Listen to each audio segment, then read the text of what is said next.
Good evening, everybody. It's now 6 o'clock and we'll start the meeting. Matt, apologies for absence. Yes, Chair, we have apologies from Councillor M. Hussain. Thank you very much. Minutes, I presume everybody's read them, and if any errors or typos have been reported. So, okay to sign at the appropriate stage. Thank you. Disclosure of interests. Have any been reported? None that have been made aware of, Chair. If anybody finds that they have a conflict of interest and something comes up and is being discussed, if they'd like to mention it before they talk, it would be appreciated and keeps us on the right course.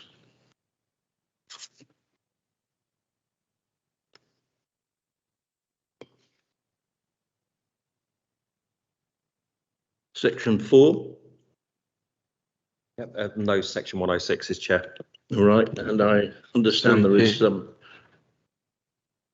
I sent my apologies in last meeting. It's not registered in the minutes. Okay.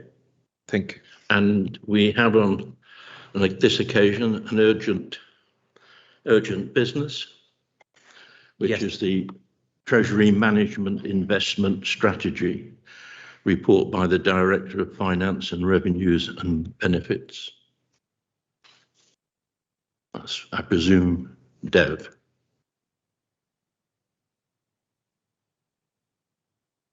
Yeah, I'm just trying to get to that report, Chair. So.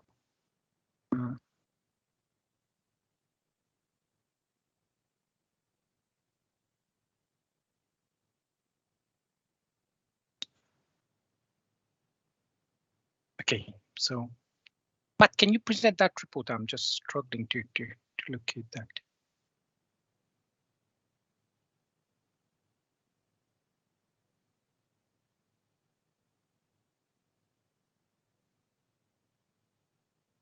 Matt, please. Yeah.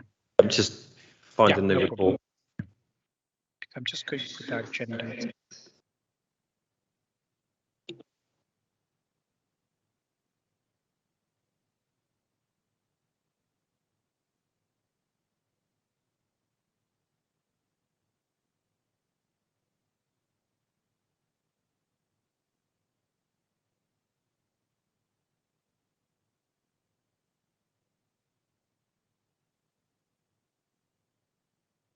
Chair, I've lost connection, Chair. Sorry.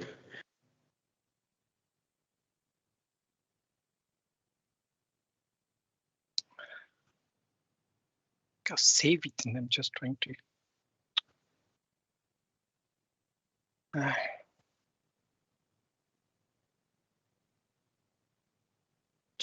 Chair, could I suggest perhaps we do agenda item 9 and then come back? Yes, please. Yeah.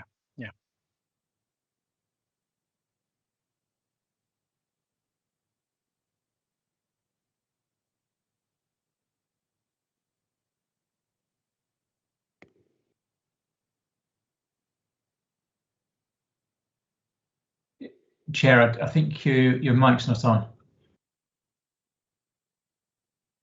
Sorry. Yeah, the subject is item 9, Luton Shareholder Group, and the author is Robin Porter. Thank you, Chair. Given the weight of the agenda this evening, I'll keep my my intro short. I'm hoping that the report is accessible and understandable. Just to give members a quick overview, we have had for a number of years arrangements in place to provide appropriate oversight of our group companies. However, the world of local government has changed substantially over the last few years, and paragraphs 2, 3 and 4 give members some of the things that have changed. And what we're seeking to do is to strengthen our oversight of our group companies, and we currently have 3 group companies. That's LAL, Foxhall Homes and Connect to Luton. by establishing a Luton shareholder group. This would be a group that would provide advice to the executive, would on a quarterly basis review the current plans of the group companies, review the business plan on an annual basis, review any decisions that the companies were making, and also provide oversight of any gateway reviews of major projects. I've detailed out in the report who it is proposed would sit on the board, how it would be chaired, and just also to note that a set of reserved matters have been drafted, Chair, to give the shareholder group clarity over which decisions sit where. In addition to the content of the report, Chair, we've also got a draft terms of reference, a draft forward plan.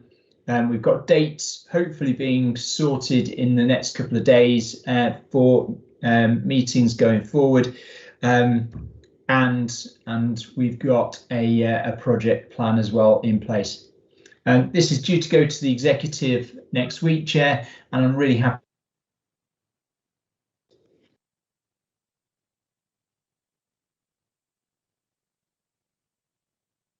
Sorry, Robin, we lost you on the last 10 seconds.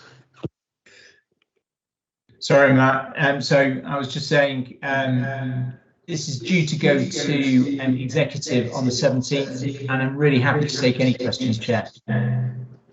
Thank you, Robin. Do you have any questions? David? Yeah, thanks very much, John. Only one question, but before I ask it, I just want to make it clear. The Liberal Democrat opposition group see this body as taking a very, very different role from the boards of the various companies, and we will be participating. We will be nominating a member to sit on it, and we will be there in good faith and hope it works. But of course, like everybody else, I guess it's suck it and see, isn't it? So yeah, we'll see how it operates. The question, Robin, is I don't recall reading or hearing any information about who is going to chair it. But you mentioned the chair in your presentation. So if it has been decided that who will take that role, it'd be good to know that. Thank you. Thanks, David. So in paragraph 15, we're proposing that the LSG is chaired by the leader of the council. Makes sense. Thank you. I must have missed it in reading the report. You've got a lot of paperwork at the moment, sir. Any other questions? Any comments? In that case, the Finance Review Group is recommended to review the Luton Shareholders Group report and make any recommendations. Well, we don't seem to have any recommendations to the executive at its meeting on the 17th of this month. Now, I move that we note it, Chair. Thank you. Okay. So we can now go back to our an emergency item 5-1. Dev. No voice. Dev, you're on mute. Yeah. So my apologies, Chair. There was a little bit of confusion here. Actually, there was another Treasury Management Investment Strategy report. But that's the report which is part of the budget. So what I was going to say here, Chair, you got the Treasury Management Strategy, item 10, which is the draft revenue budget and capital program. And these three reports will be coming back to the next FRG, which will take place on the 1st of February. So we issued the report quite early, and then it will come back to the 1st of February, where you'll be debating the revenue budget, the capital budget, the treasury, and the borrowing strategy, because all these four reports goes hand in hand. So that was my suggestion, Chair, because these were circulated last week. We tried to circulate those reports as early as possible. The timetable is for this report to go to the exec on the 17th of January. FRG for detailed discussion on the 1st of February. It will come back with any recommendation from FRG on the 9th of February for the second executive. And it's going to full council on the 22nd. So if members and the chair is acceptable, rather than going for the detailed report treasury, because it's very much linked with the revenue budget and capital budget and the borrowing, I would suggest, Chair, if that's okay, I will present all these reports with a detailed presentation on the 1st of February. Yeah, I think that's fine. Yeah, but in the meantime, Chair, if there's any specific part of this report members would like to discuss, I'm quite happy to go through. But as I said, it's coming back for a much more detailed discussion on the 1st of February. Any questions, queries? We just accept the recommendation. So that brings us to item 10. All right. The item 10, yeah. So, Chair, the item 10 is a draft revenue budget and capital program. That's what I've just explained. The revenue budget, the capital program, and the treasury investment strategy. These three will be debated in detail on the 1st of February.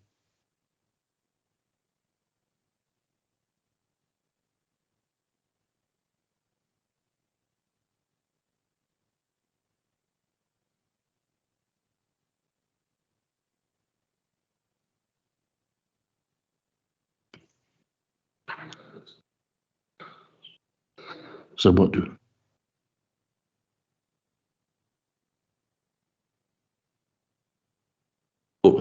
Note the report for item 5.1 and 9.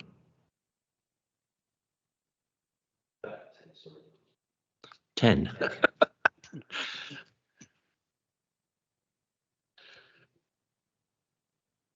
Right, item 11. Housing revenue account.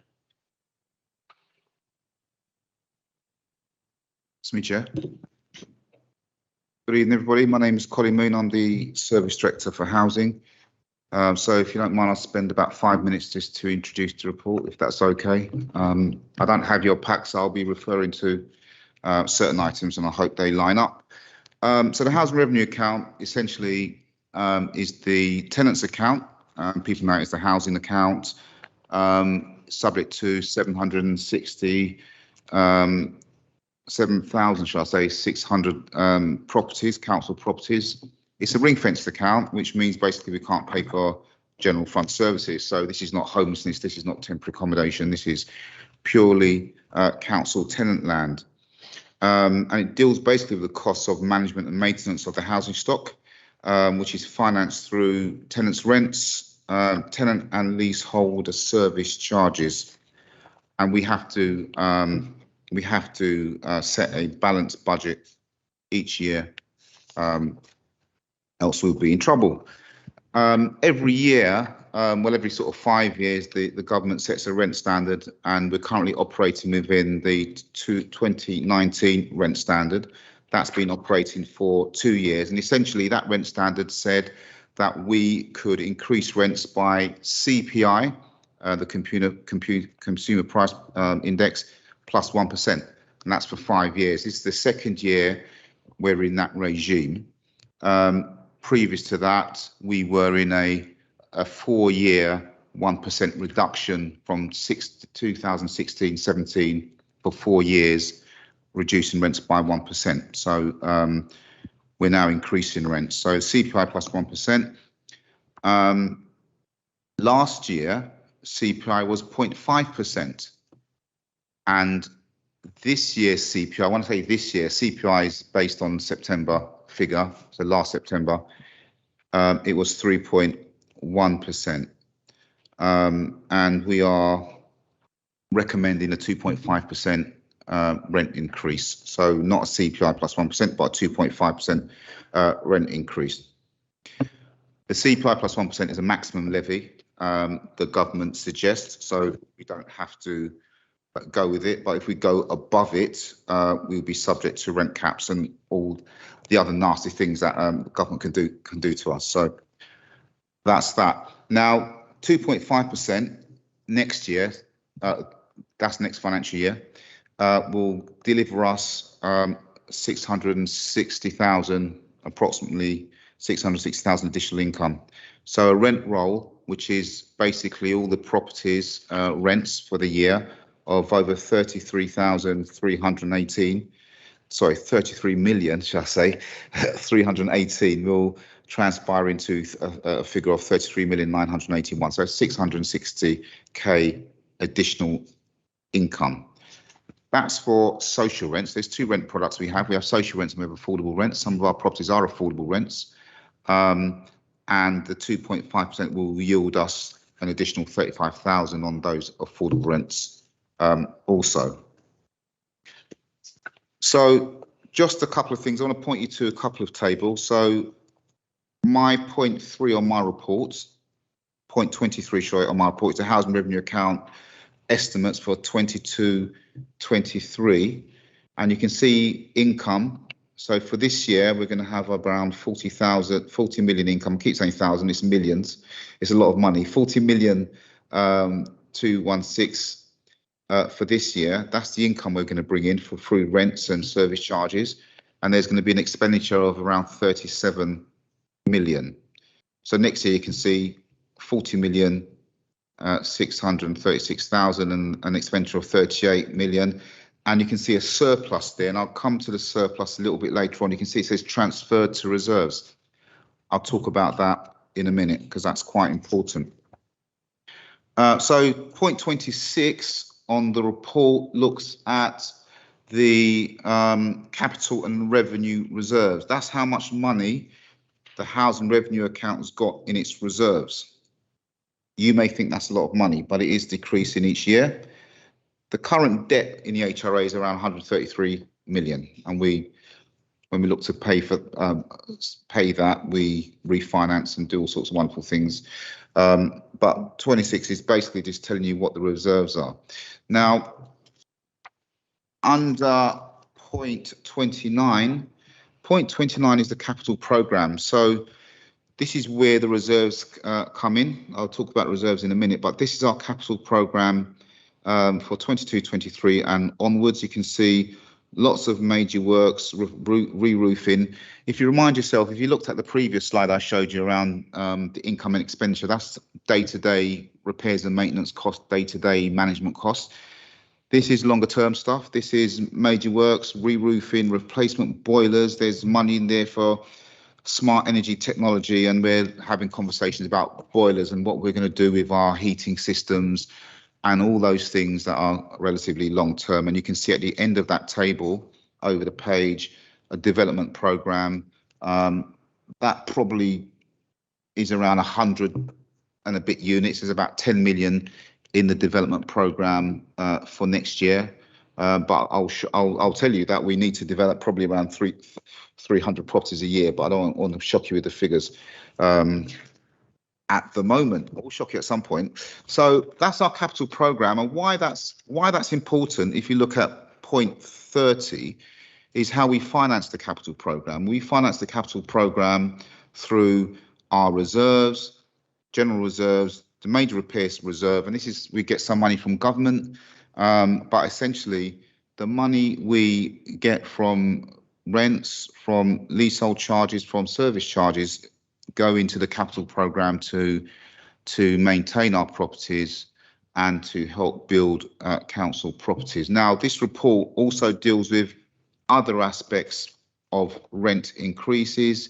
So under 14, for example, you see that we're looking at Stopsley Mobile Home Park traveller sites and also garage sites, and we're looking to increase rents right across the piece, because that's unfortunately what we have to do. We've got to keep on top of rising costs. We all know everything's going up at the moment. Concrete costs are going up, wood costs are going up, and so we have to keep pace with that, unfortunately. And the government has suggested a CPI increase, and we're following that to a degree. So, Chair, that's all I want to really say on the report. I'm here to take all sorts of questions, and obviously I've got Dev Deer as the finance man who's going to help me out if necessary. So, Chair, I'll take any questions. Anybody got any questions? David? Yeah, thanks, Chair. I apologise, Colin. It's not really relating to your report at all. I'm just taking the opportunity, since we've got you, to try and get myself up to date on something that I'm certainly out of date on, and that is insurance of council properties. Going back to the time when probably most of your council homes were in fact houses, the policy was not to insure them and only to insure blocks of flats. What's current policy, please? So we do have an insurance policy, and I know this because I was subject to a complaint recently where our insurance company paid out on a claim, but basically paid out on a claim for personal effects. And we still had a tenant coming back to us saying, well, we haven't dealt with some of the other aspects of it. So we've got our insurer, which is Zurich. So that's the answer to your question. If there's something more specific, Council, I'll happily deal with it outside this meeting. It may be probably a little bit more nuanced than that general answer, but we do suggest that people insure, and we do have an insurance company that deals with our claims. Thank you for that, Colin. I do need a conversation with you on a different topic anyway, so I'll contact you about that. Thank you. Any other? Oh, yes. Thank you, Chair. It's just a comment, Colin. Thank you very much. It's excellent report, very informative, and I do appreciate the work you're doing, because a lot of emails you're receiving from my side as well. So I'm very happy with that. Thank you.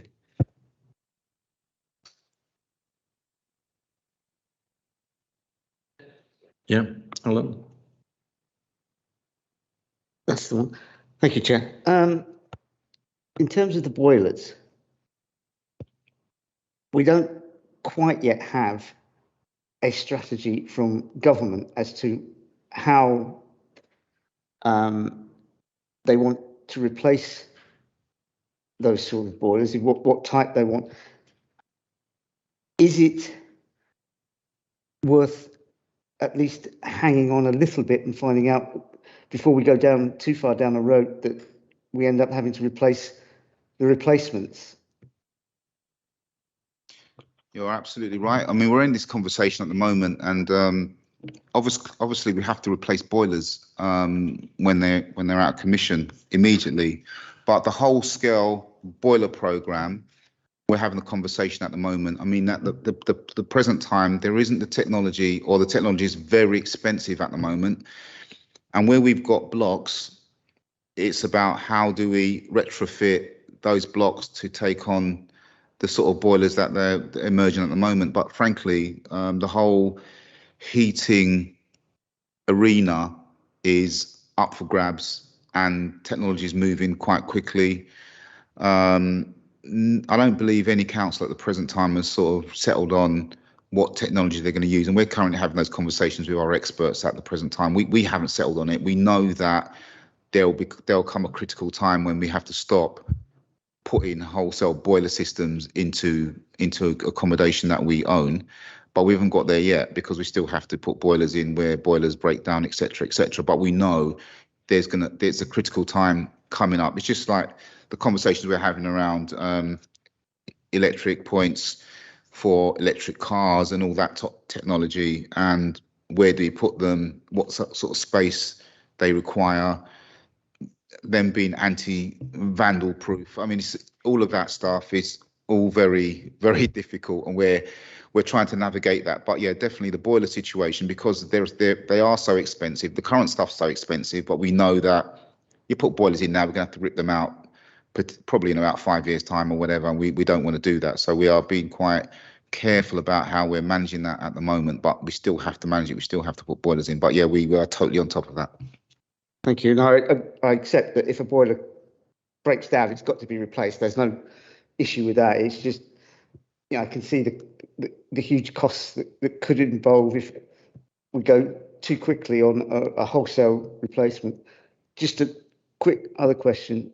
I think the cladding has all been dealt with, but have we got everything sorted up? Is there budget in there for anything else that we might need to do, or is that all now been completed? We have got an existing cladding programme, and we've got NG on site down at Parktown, a few other places, replacing cladding. Great question about whether we got enough resources.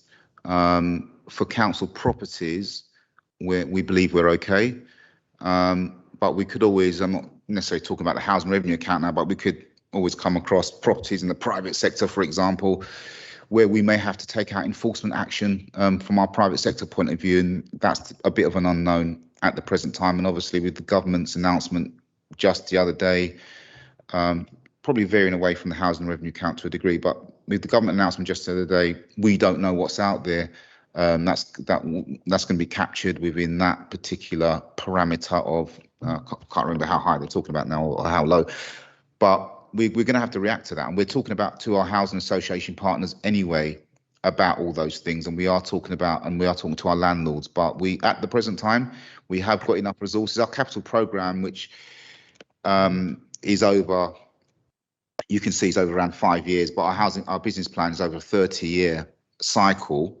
And every year we just got to review that, and we've got to make sure enough resources in there. And that's why rent setting is so important. And although we know that council tenants are having other difficulties with, things that are going up, we still have to manage our council's housing stock, and we've got to maintain our council housing stock. And in previous years, we had a decent homes programme, and we're sort of continuing that with the boilers, with the kitchens, with the bathrooms, and we're still continuing to keep, because as you do a batch of properties, another batch go out of decency, and we have to then ensure that we keep those up to speed. So yes, at the moment we've got sufficient money to deal with the cladding issue. We don't know what's around the corner, however.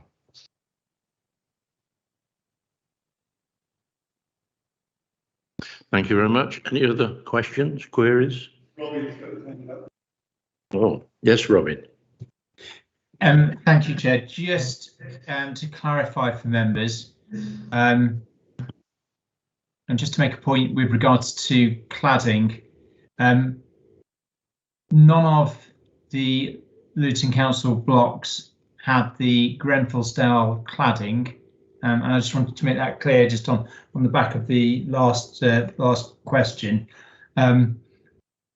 The current programme that we have got to clad our high-rise blocks is not connected in any way to the work that's happening nationally to replace cladding, because it's the dangerous Grenfell type cladding. I just wanted to make that point clear, Chair. Thank you. Thank you, Robin. Sorry, thanks, Robin. I was aware of that, and it was just wanting to see if we make sure we are on board, because I understand we were putting in new dry risers and fire safety areas, and that's what I was just making sure that we are ahead of the game. If you don't mind me just adding then, the whole issue around fire risk assessments is a real major operation for us, because it's not just about dry risers and all of that stuff. It's also about tenants and leaseholders keeping stairwells and gangways clear, so that the fire brigade can get in access into estates and other places when they need to. So it's not just about sometimes the physical, issues on an estate. It's about how tenants and leaseholders actually occupy the premises and how they manage the areas. Thank you. Any other further? David? But just a word, if you like, of reassurance. The fire authority from time to time carries out exercises visiting Luton Tower blocks, including the council ones. And the conclusion that they have is that they are not worried at all about any of the council blocks. They are confident that they comply with all the necessary requirements, and should a fire occur, and occasionally a small one does, fortunately they are small, you know, there are the means of management of the situation is there, not a problem. I should add that we have had a couple of very small fires emanating from chutes, rubbish chutes, just people being silly really, but we've not had any major issues apart from that. Yes, it's very reassuring that the fire safety and sprinklers, etc., are all in working order, and as you say, stairwells are clear so people can evacuate if needed to. Any other questions, queries?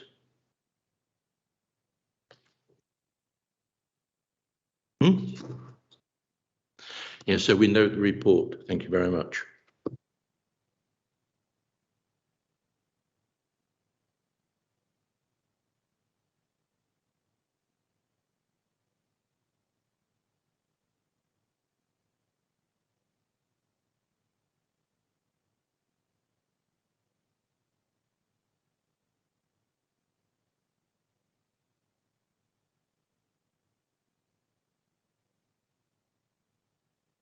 Darren, it's your report now, scale of charges. Thanks, Matt, and thank you, Chair.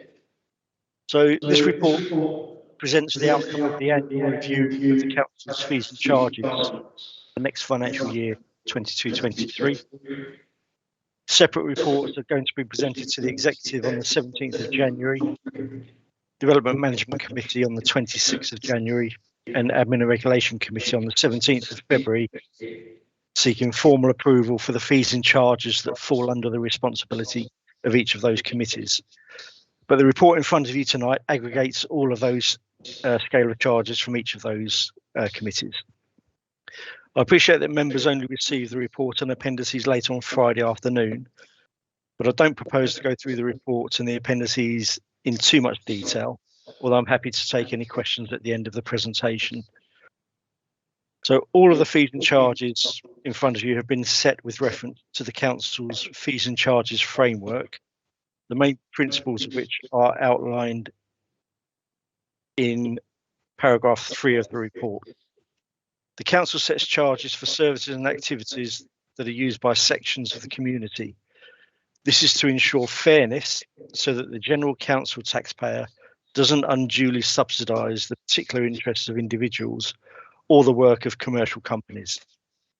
I do, however, want to make clear to members tonight that the COVID pandemic has had and continues to have a significant adverse impact on the council's fees and charges income, particularly parking income, and that we expect there to be a continued impact into next financial year.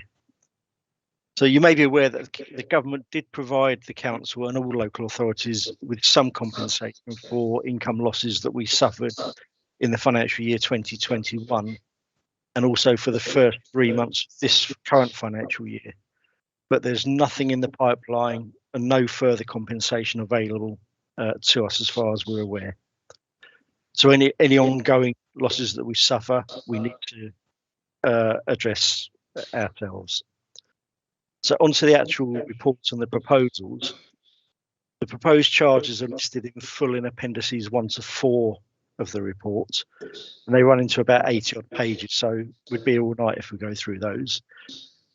There are some new charges within those appendices, but there are also some deletions reflecting where charges are either no longer relevant or where regulations have changed, and I've tried to identify those in the appendices for you. The table in paragraph 8 of the report indicates that the proposed charges for next year are estimated to deliver an additional £286,000 in income to the council. And that's a 1.7% increase on the total estimated income for the current year. And a more detailed analysis of how that figure is made up is included at Appendix A. So the main areas contributing to that additional income are listed in paragraph 9 of the report. And the two main areas, adult social care, cemeteries and crematorium, account for about 50% of that increase. As I mentioned earlier, COVID has had a significant impact on income this year, and a number of services have reported issues in meeting income targets in this year's budget monitoring. So unfortunately, the majority of that additional 285,000 that we estimate we could get next year is only going to help us to achieve existing income targets. There are two service areas, parking and development management or development control, where an integrated impact assessment is required because some charges are being increased or proposed to increase by significantly more than inflation. And those IIAs are attached as appendices to the report. So in relation to parking specifically, as I said, income has been affected severely by COVID, but also because other providers in the town centre are charging very low amounts. Paragraphs 11 to 14 report outline the main changes that are proposed for parking, specifically residence parking permits. This is where the integrated impact assessment comes in. It's proposed to introduce an escalator for residence parking permits. At the moment, we charge a flat rate of £60 per permit, but there are a number of households across the town that have more than one permit. And therefore, we're proposing to introduce an escalator whereby the charge for the second permit would be £80. For the third permit, it would be £100. I think there are a handful of households across the town that have 5 permits. So the maximum charge they would pay would be £140 for that fifth permit. Part of the reason for that escalator is to try and manage, the number of cars that households may own, but clearly that's only a small factor. In terms of off-street charges, the proposal is really to reduce charges across the board to ensure that the pricing model is more consistent across Luton, whilst aiming to encourage increased usage of our council-owned car parks and thereby increasing our market share. It's a bit of a calculated risk. Reducing charges, you would think, would lead to a further reduction in income, but we're hoping by being more competitive, we can increase our market share and thereby sustain or maybe even increase our overall income levels. In relation to on-street charges, the proposal is to make them more consistent across the town. We have got some differentials in charges at the moment.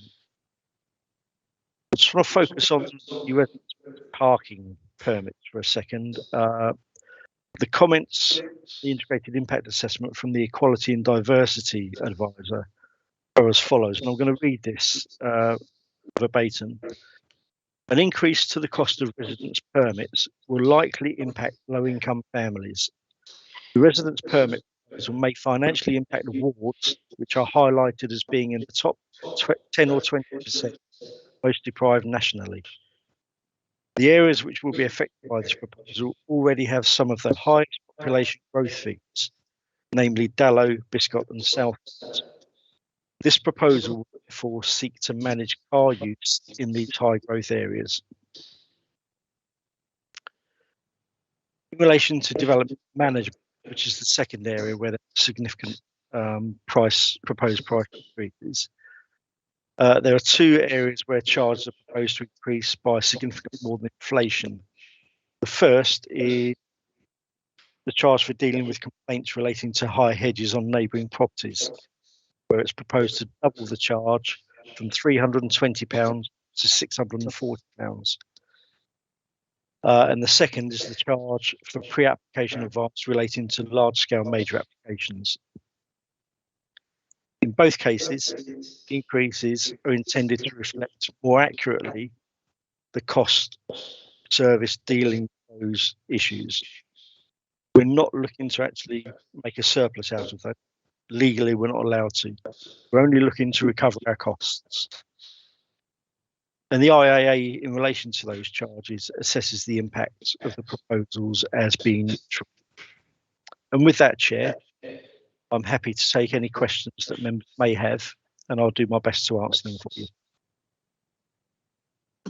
Thank you, Darren. Any questions?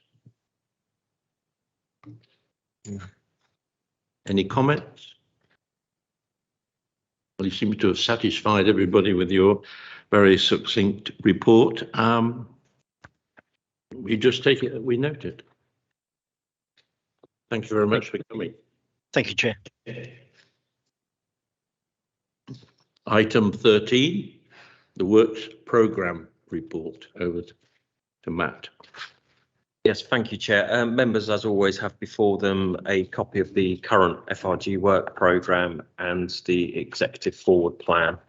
Can I just draw members' attention to the additional meeting on the 27th of January, which is a meeting which will be closely followed by audit and governance, and it's to go through progress of signing off the council's accounts. So can I just remind members that Finance Review Group will meet first and make any recommendations, and be closely followed by audit and governance, who will go through the same presentation. Thank you.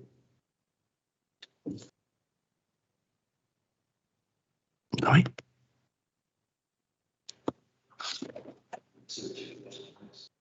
Oh, sorry. Yeah, 2 points, please, on this. First of all, a management issue on this joint meeting. I don't know whether you've had conversations with Matt and the democracy team on how it's going to work, but I was rather hoping that there would be a joint meeting in real sense of the word, i.e. members of both groups would take part in questions and comments and all the other stuff once the presentations are complete, but then would separate for the purposes of a vote. Is that how it's going to work? That is correct, yes. So we'll have the same presentation. Members can interject on the conversation. Then Finance Review Group will make its recommendations following the presentation, and then that will close, and then Audit and Governance will then convene just to make their recommendations. Yep, that's great, thank you. The other point I want to raise is the key reason for the joint meeting really is the auditor's report on the signing off of 3 years worth of accounts. And it would be nice if by the time we get to the meeting, they've actually been signed off, but of course, we don't know whether they will or not. The thing that's missing from the work programme is some meaningful information on the missing 1.2 million SEMLET money. I don't want to lose sight of that because it's an important issue, and it's what I don't know. It's more than a year now since it came to light. I just think it's about time we had some meaningful information. So, any idea when we're likely to get some, please? I'll pass you over to Dev shortly, but I think it was at the early November meeting. Dev Gopal did say that he would come back once we have some information, but I'll pass Dev on to that.